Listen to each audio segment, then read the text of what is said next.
Esther chapter 6. That night the king could not sleep, so one was commanded to bring the book of the records of the Chronicles, and they were read before the king.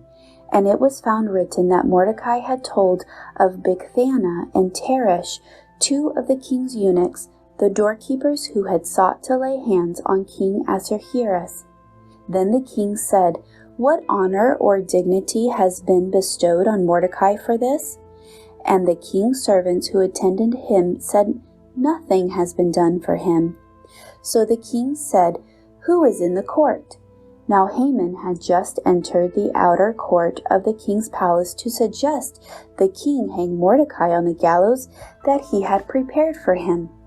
The king's servant said to him, "Haman is there standing in the court." And the king said, "Let him come in." So Haman came in, and the king asked him, "What shall be done for the man whom the king delights to honor?" Now Haman thought in his heart, "Whom would the king delight to honor more than me?"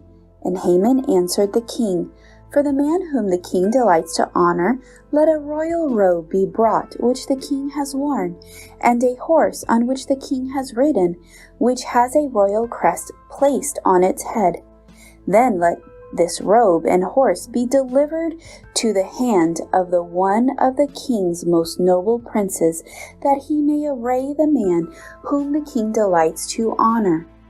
Then parade him on horseback through the city square, and proclaim before him, 'Thus shall it be done to the man whom the king delights to honor.'" Then the king said to Haman, "Hurry, take the robe and the horse as you have suggested, and do so for Mordecai the Jew who sits within the king's gates. Leave nothing undone of all that you have spoken." So Haman took the robe and the horse, arrayed Mordecai, and led him on horseback through the city square, and proclaimed before him, "Thus shall it be done to the man whom the king delights to honor." After Mordecai went back to the king's gate, but Haman hurried to his house, mourning and with his head covered.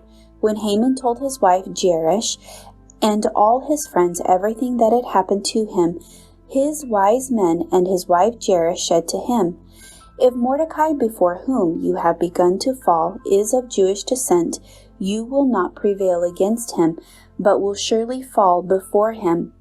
While they were still talking with him, the king's eunuchs came and hastened to bring Haman to the banquet which Esther had prepared.